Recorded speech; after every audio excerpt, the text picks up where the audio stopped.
বাবা মা ও দুই বোনকে সৌদি আরবের মর্গে রেখে দেশে ফিরলেন পরিবারের একমাত্র জীবিত সদস্য ফাইজা আক্তার। 23 ফেব্রুয়ারি সোমবার বাংলাদেশ সময় রাত 12:10 সৌদি এয়ারলাইন্সের একটি ফ্লাইটে মামার সঙ্গে দেশে ফিরেন তিনি। বিমানবন্দরে তাকে নিতে আসেন পরিবারের অন্যান্য সদস্যরা। গুরুতর আহত ফাইজার চোখে মুখে ছিল ভয় আর আতঙ্কের ছাপ।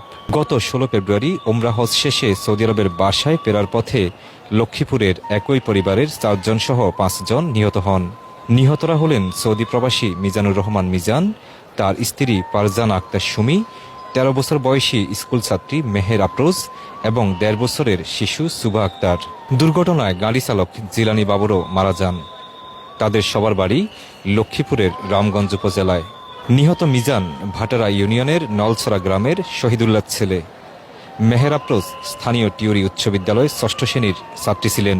এদিকে একই দুর্ঘটনায় গুরুতর আহত হয়ে জেদ্দার একটি হাসপাতালে ভর্তি ছিলেন মিজানের মেজো মেয়ে ফাইজা আক্তার। 7 দিন চিকিৎসা শেষে আজ মধ্যরাতে দেশে ফিরলেন তিনি। ওরা তো আমরা নিয়ে আসছি, লাশ আনার যে প্রক্রিয়া এটা অবশ্যই সরকারে বলছিল আর কিছু, সরকার থেকে কিছু হেল্প করব, এখন সেটা এখনো শিওর হয় নাই। এখন আমরা লাশ আনার জন্য করতেছি, কবে আসবো সেটা পরে জানা দেবে, এখন শিওর না আর কি। 4 তারিখে ওনাদেরকে বিদায় দিয়ে গেছি। আমরা শুনছি আপনার কথা। এখন আসছি, উনি বোন ভাগ্নি 4 জন বিদায় দিছি, এখন একজন নিয়ে যাইতেছি। দোয়া করবেন এটাই আপনাদের কাছে।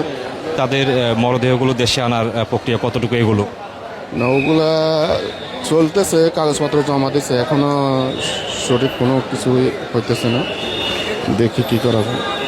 সেও তো খুবই গুরুতর অসুস্থ আমরা দেখতে পাচ্ছি। হাসপাতাল থেকে রিলিজ দেওয়াতে আপনারা নিয়ে আসছেন। এখন আমাদের মূল টার্গেট হলো ওরে কিভাবে সুস্থ করা যায়, ওরে কিভাবে দোয়া করবেন সবাই, দেশবাসীর কাছে আমরা দোয়া চাই। আমাদের ওইখানে ঘটনাস্থলে কারা কারা ছিল? ঘটনাস্থলে তো অন্য এক ফ্যামিলি গেছে ওদের সাথে, মানে আমার ভগ্নিপতির সাথে আরেকটা। পরিবার সূত্রে জানা গেছে গত 3 ফেব্রুয়ারি মিজান তার স্ত্রী ও 3 মেয়েকে নিয়ে বাংলাদেশ থেকে ওমরা পালনে সৌদি আরবে যান। ওমরা শেষে জেদ্দা থেকে বাসায় ফেরার পথে ভয়াবহ সড়ক দুর্ঘটনায় প্রাণ হারান তারা। বাংলাদেশ সময় রাত 3টার দিকে দুর্ঘটনাটি ঘটে। 7 দিনের চিকিৎসা শেষে স্বজনদের ছেড়ে একা দেশে ফিরলেন ফাইজা। এখন পরিবার ও স্বজনদের অপেক্ষা কবে দেশে ফিরবে 4 জনের মরদেহ। সাইফুল রাজীব, সাতকাহ নিউজ, ঢাকা।